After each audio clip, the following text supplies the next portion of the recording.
Hello everyone, उम्मीद करता हूँ कि आप सब खैरियत से होंगे। आज मैं आपके साथ बहुत ही इंटरेस्टिंग मालूमात शेयर करने वाला हूँ और ये मालूमात जॉब के हवाले से, और इसमें मैं आपको अपना प्रीवियस एक्सपीरियंस भी शेयर करने वाला हूँ। जो डीवीएम डॉक्टर्स होते हैं वो तमाम स्पीशीज़ को स्टडी करते हैं। जो ह्यूमन डॉक्टर्स होते हैं वो तो सिर्फ वन स्पीशीज़ को, टू जेंडर्स को स्टडी करते हैं, मेल और फीमेल। जबकि जो डीवीएम डॉक्टर्स होते हैं उनको मैनी स्पीशीज़ स्टडी करना पड़ती है ड्यूरिंग देयर कोर्स वर्क, जिसकी वजह से उन्हें बहुत ज़्यादा मेहनत करनी पड़ती है। तो मैं ये सजेस्ट करने वाला हूँ कि अगर हम लोग 5 साल मेहनत कर सकते हैं तो हमें 6 महीने मज़ीद मेहनत करके कुछ अच्छी जॉब फाइंड कर लेनी चाहिए। और मैं आज आपको जॉब के हवाले से ही बताने वाला हूँ कि हम लोग किस तरह अपने आप को प्रिपेयर करें ताकि हम लोग फ़ॉरेन के अंदर हाईली पेड जॉब्स को अवेल कर सकें। दुबई के अंदर जो फ्रेश ग्रेजुएट की सैलरी लगती है वो 4.5 लाख से 6 लाख तक लगती है पेट क्लिनिक के ऊपर, पाकिस्तानी रुपीज़ के अंदर।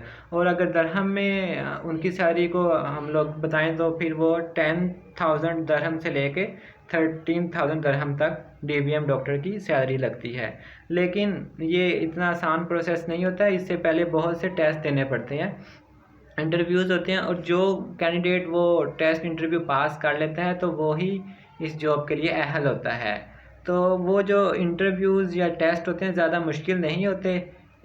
अगर मैं आपसे एक अपने टेस्ट का एक्सपीरियंस शेयर करूं तो मेरा एक्सपीरियंस काफ़ी अच्छा रहा है। जो मेरी टोटल सीजीपीए है अप टू 10th सेमेस्टर तक वो 3.66 है। मैं कोई ज़्यादा पढ़ने वाला स्टूडेंट नहीं हूँ, तो मैंने ना 3 इंटर्नशिप किया डेयरी फार्म के ऊपर, 1 इंटर्नशिप किया पेट क्लिनिक के ऊपर, और एक पोल्ट्री फार्म में किया, और भी एक मैं रिसर्च के अंदर कर रहा हूँ। इन सब का नॉलेज से मुझे ये फ़ायदा हुआ था कि जो मेरे से क्वेश्चन पूछे गए थे उनके अंदर मैंने जो स्पेसिफ़िक जो डिज़ीज़ थी उसको तो डायग्नोस मैंने कर लिया था, उसकी सिम्टोमेटिक ट्रीटमेंट भी मुझे आती थी, लेकिन लेबॉर्ट्री डायग्नोसिस थी वो मेरी बहुत पुअर थी। तो इससे मुझे ये अंदाज़ा हो गया कि मैं कहाँ स्टैंड करता हूँ। तो आप सबको भी मैं यही सजेस्ट करूँगा, ड्यूरिंग योर स्टडी आप ऐसी अपॉर्चुनिटीज़ को अवेल करने की कोशिश करें, मुख्तलिफ टेस्ट आप लोग दें ताकि आपको अपने नॉलेज के बारे में पता चल सके। आपके अंदर जो वीकनेसेस हैं उसको प्रैक्टिकल लाइफ में आने से पहले ही आपको पता चल जाए और आप उनके ऊपर मेहनत करके उनको ख़त्म कर सकें। जब मेरा टेस्ट हुआ था तो उसमें तो कुछ क्वेश्चन तो काफ़ी इजी थे जो कि मैंने ना आसानी के साथ उनको हल कर लिया था। फॉर एग्ज़ाम्पल एक एमसीक्यूज़ ये था कि अगर पैरासीटामोल की टॉक्सिकेशन हो जाती है एनिमल के अंदर तो हम लोग उसको कैसे ओवरकम करेंगे। सिंपली N-एसिटाइलसिस्टीन जो है वो अगर पैरासाइट की टॉक्सिकेशन हो चुकी है तो उसकी ट्रीटमेंट के लिए N-एसिटाइलसिस्टीन हम लोग यूज़ करते हैं। ऐसे क्वेश्चन जो आए थे वो तो मैंने इजीली हल कर लिए थे एंटीडोट्स वगैरह के, या कुछ मैकेनिज़्म पूछे हुए थे कि जैसे कि जो आइवरमेक्टिन है इसका मैकेनिज़्म क्या है। इसका मैकेनिज़्म गाबा, ये थ्रू गाबा आइवरमेक्टिन वर्क करता है, गाबा एंड पाबा। लेकिन जो लेबॉर्ट्री डायग्नोसिस की तरफ जब क्वेश्चंस आए थे ना, जिसमें क्लिनिकल पैथोलॉजी और रेडियोलॉजी, और उसके अंदर मुझे काफ़ी झटका लगा था और मैं समझता था कि मुझे क्लिनिकल पैथोलॉजी काफ़ी अच्छी आती है और रेडियोलॉजी भी बहुत अच्छी आती है। मैंने काफ़ी ज़्यादा एक्सरे स्टडी किए हुए थे, लेकिन जब प्रैक्टिकली मेरे से सामने एक्सरे रखा गया तो मेरे से वो रीड ही नहीं हो सका। ये था कि जो एक्सरे के अंदर इम्प्रेशंस थे उसमें मैंने जो नॉर्मल स्ट्रक्चर थे वो तो मैंने फाइंड कर लिए थे। मुझे ये पता चल गया था कि ये लंग्स का इम्प्रेशन है, ये रिब्स हैं, ये स्टर्नम है, लीवर है, इस तरह की चीज़ें तो मुझे पता चल गई थी। लेकिन जो उनके अंदर हमें चीज़ें नोट करने वाली थी जो डिजीज़ एनिमल के अंदर है वो मुझे नहीं पता चला था। तो अब मैं यही कोशिश कर रहा हूँ कि मेरी जो रेडियोलॉजी है वो थोड़ी स्ट्रॉन्ग हो सके। तो मैं आपको भी यही सजेस्ट करूँगा कि जो लेबॉर्ट्री डायग्नोसिस है मेन फोकस उसके ऊपर किया जाए। आप लोग तक एक्सरे आपके सामने आए आप फ़ौरन उसको रीड कर सकें। इसके अलावा कुछ रिपोर्ट्स होती हैं जो क्लिनिकल पैथोलॉजी में से रिलेटेड होती हैं, उनकी भी स्टडी आपको आनी चाहिए। और आप लोग कुछ डिज़ीज़ ऐसी होती हैं जिनको आप लोग फाइंड करने के लिए कुछ टेस्ट परफॉर्म करने होते हैं, और आपको पता होना चाहिए कि अगर एनिमल को फ़लान डिज़ीज़ है तो मैं कौन कौन से टेस्ट परफॉर्म करूं ताकि मुझे ये कंफर्म हो जाए कि एनिमल को ये श्योरिटी हो जाए कि एनिमल को वाकई फ़लाँ डिज़ीज़ है। तो मुझे ये भी नहीं आता था, तो इसमें हुआ ये कि जो मेरे 30 में से मार्क्स आए थे वो 3 मार्क्स थे।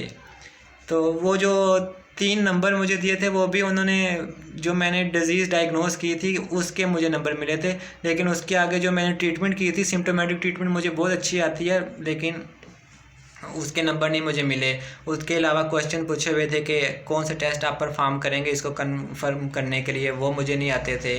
तो ऐसा कुछ होता है। मुझे एक सर ने सजेस्ट किया था कि अगर आप 25 से 30 बीमारियां अच्छी तरह याद कर लेते हैं तो आप बादशाह बन जाते हैं वेटरनरी साइंस के। तो मैंने तो अच्छी तरह 25 से 30 बीमारियां याद कर ली हैं, लेकिन बादशाह तो मैं इधर बन गया हूँ, लेकिन अब मैं वेट बनना चाहता हूँ, अच्छे वाला वेट, ताकि मैं अच्छी ट्रीटमेंट कर सकूं, अच्छा डायग्नोस कर सकूं और अच्छी अर्निंग भी साथ साथ कर सकूं। आपको मैं ये सजेस्ट करूंगा कि अगर तो आप फ़ॉरेन में जॉब के लिए इंटरेस्ट रखते हैं तो आप सबसे पहले जो आपकी लेबॉरेटरी डायग्नोसिस है उसके ऊपर फोकस करें, जिसमें क्लिनिकल पैथोलॉजी है और रेडियोलॉजी है। और सेकंड नंबर के ऊपर आपको सर्जरीज़ आनी चाहिए। जो रेडियोलॉजिस्ट और सर्जन होते हैं ये दो अलग अलग होता है। जो जॉब के लिए आप लोग जब अप्लाई कर रहे होंगे उसमें आपके लिए ये सिलेक्शन होगी कि आप लोग रेडियोलॉजिस्ट बनना चाहते हैं या सर्जन बनना चाहते हैं या सिंपल आप मेडिसिन लिखने वाले बनना चाहते हैं। तो मेडिसिन लिखना तो एक इजी काम है, लेकिन उसके साथ साथ ये जो सर्जरीज़ हैं ये भी आपको आनी चाहिए। आपको स्पेसिफिक डायग्नोसिस आनी चाहिए। आपके सामने जब कोई कंडीशन आती है आपके माइंड में फ़ौरन क्लिक हो जाना चाहिए 5 से 6 बीमारियों के वर्ड्स कि ये सिम्टम्स इन बीमारियों में प्रेजेंट होते हैं। फॉर एग्जांपल अगर आपके कोई एनिमल कफ कर रहा है तो फ़ौरन आपके माइंड में कफ से रिलेटेड जितनी भी बीमारियां हैं वो आपके माइंड में आ जानी चाहिए। टीबी हो गया, एस्मा हो गया, इस तरह की। एक मुझे और क्वेश्चन याद आ रहा है कि मेरे से उन्होंने MCQs में पूछा था कि जो ब्रोंकोडाइलेटर है तो उसका क्या, कौन सा ब्रोंकोडाइलेटर है। उन्होंने चार मुझे ड्रग्स बताई हुई थी जिसमें अमाइनोफाइलिन था, मैंने उसको टिक कर लिया था। ऐसे क्वेश्चन आप सब आसानी के साथ कर लेंगे, लेकिन जो कंडीशंस होती हैं उसमें बहुत मुश्किल होती है और वो वाकई टफ़ होती हैं। तो अगर आप इंटरेस्टेड हैं फ़ॉरेन जॉब करने के लिए तो आप लोग ड्यूरिंग योर फाइनल ईयर आप लोग अप्लाई कर सकते हैं। जाना ना जाना वो फिर आपकी अपनी मर्ज़ी होती है। तो मैंने तो अप्लाई किया था, मैंने टेस्ट भी दिया था और मैं पास भी हुआ हूँ अल्हम्दुलिल्लाह। लेकिन ये था कि मेरे नंबर बहुत कम आए थे और मुझे अपनी वीकनेसेस का पता चल गया। अभी मेरे पास लाइसेंस नहीं बना, अभी कम्प्रीहेंसिव हो जाएगा तब मुझे लाइसेंस भी मिल जाएगा, फिर मैं इंशाल्लाह फुल डॉक्टर के लिए अप्लाई करूँगा। तो उम्मीद करता हूँ कि इंशाल्लाह मैं भी सिलेक्ट हो जाऊँगा। आप भी कोशिश अपनी जारी रखिएगा। अल्लाह ताला हम सबको कामयाब करे, आमीन।